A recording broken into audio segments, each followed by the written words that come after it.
আগে তো বাসা থেকে আসার সময় শুধু মা খাবার প্যাক করে দিত ট্রেনে খাওয়ার জন্য। এখন শাশুড়ি মাও যোগ হয়েছে আর আমার ননদ। এই তো রিসেন্ট শ্বশুরবাড়ি গিয়েছিলাম। আসার সময় রাস্তায় খাওয়ার জন্য ওরা অনেকগুলো নুডলস করে দিছে। পরে দেখলাম যে মামি শাশুড়িও একটা বক্সে নুডলস বানায় দিছে রাস্তায় খাওয়ার জন্য। অবশ্য পিঠাও ছিল। তো ২ টা বক্স নুডলস তো আর খাওয়া যায় না। একটা খেয়েছিলাম আর একটা বাসায় এসে দেখি ভালোই আছে। তারপরে ভাবলাম যে নুডলস দিয়ে একটা রেসিপি বানানো যাক। এটা খেতে বেশ ভালো লাগে। আমি নরমালিও এটা বাসায় বানাই। শুধু হচ্ছে নুডলসের মধ্যে যেই মসলাটা থাকে ওটা দিয়ে বয়েল করে তারপরে এটা বানানো যায়। বয়েল আবার বেশিক্ষণ করা যাবে না, মানে খুব বেশি নরম করা যাবে না। তো এটা যেহেতু রান্না করা ছিল তো একটু নরম ছিল, কিন্তু খেতে খারাপ হয় নাই। তো এই রেসিপি বানানোর জন্য আমি নুডলসে দিয়েছি একটুখানি পেঁয়াজ কুচি, একটুখানি কাঁচামরিচ, তারপরে একটু বেসন আর একটা ডিম। আর এই সবগুলো উপকরণের জন্য একটুখানি লবণ, কারণ নুডলসের জন্য যতটুকু লবণ প্রয়োজন ওটা তো রান্নার সময় দেওয়াই আছে।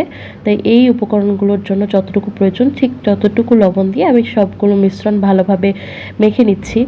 তো যখন নুডলসটা একটু কম কুকড হয় তখন এই মাখাটার সময় মানে ভালো হয়। তো এটা যেহেতু আগে থেকে কুক করা ছিল খুব ভালোভাবে, তো মাখার সময় মনে হচ্ছে যে একটু বেশি নরম, এই আর কি। কিন্তু খেতে খারাপ হয় নাই। এটা জাস্ট ক্রিস্পি করে ভাজা নিয়ে কথা।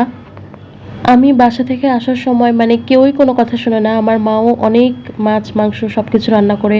আমি এমনিতেও ফ্রোজেন মাছ, মাংস নিয়ে আসি অনেক বাসা থেকে। কারণ আমার এখানে এসে মাছ-টাছ এসব কাটতেও ইচ্ছা করে না, মানে ক্লিন করতেও ইচ্ছা করে না। সব আমি বাসা থেকেই নিয়ে আসি, কারণ বাসায় আমাদের বেশ ভালোই যাওয়া হয় ১ সপ্তাহ পর পরই এরকম। নয় শ্বশুরবাড়ি যাচ্ছি, নয় বাবার বাসায় যাচ্ছি, এরকম। তো আগে তো শুধু মা দিত এভাবে, এখন শাশুড়ি মাও যোগ হয়ে গেছে। এখন শ্বশুরবাড়ি গেলেও অনেক রান্না করা খাবার নিয়ে আসা হয়, আবার ফ্রোজেন খাবারও নিয়ে আসা হয়। এবারও তো অনেকগুলো মাছ মাংস দিয়েই দিয়েছিল। আমি এসে আর ২-৩ দিন রান্না করতে হয় নাই, শুধু ডিপ ফ্রিজ থেকে বের করে গরম করে খাইছি। তো এই নুডলসের পাকোড়াটা আমার খুবই ভাল লাগে। চায়ের সাথেও এই নাস্তাটা খুবই ভালো যায়, এবং যেকোনো আড্ডাতে বা এমনি গেস্ট আসলো হঠাৎ করে কিছু বানানোর পাচ্ছেন না, তখনও এটা বানিয়ে খাওয়া যায়। যেহেতু নুডলসের, তো খুবই ভাল লাগে খেতে। এমনিতেই তো নুডলস আমার খুব প্রিয়। তো পাকোড়া করে খাইলে আরও বেশি মজা লাগে, যেহেতু ক্রিস্পি হয়ে যায়। এই যে সস আর মেয়োনিজের সাথে আমি সার্ভ করে দিয়েছি।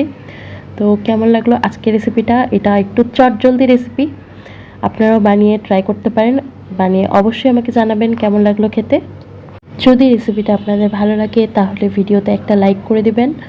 আর আমাকে একটু এই প্ল্যাটফর্মে গ্রো করার জন্য সাপোর্ট করবেন। ইদানিং আমার ভিউজ অনেক ডাউন হয়ে গেছে, জানি না কেন। তো আশা করছি সবসময়ের মতোই আপনাদেরকে পাশে পাবো, আপনাদের সাপোর্ট পাবো, এবং নতুন নতুন ভিডিও নিয়ে আসবো আপনাদের মাঝে। এই তো, ভালো থাকবেন সবাই। Tata, bye bye.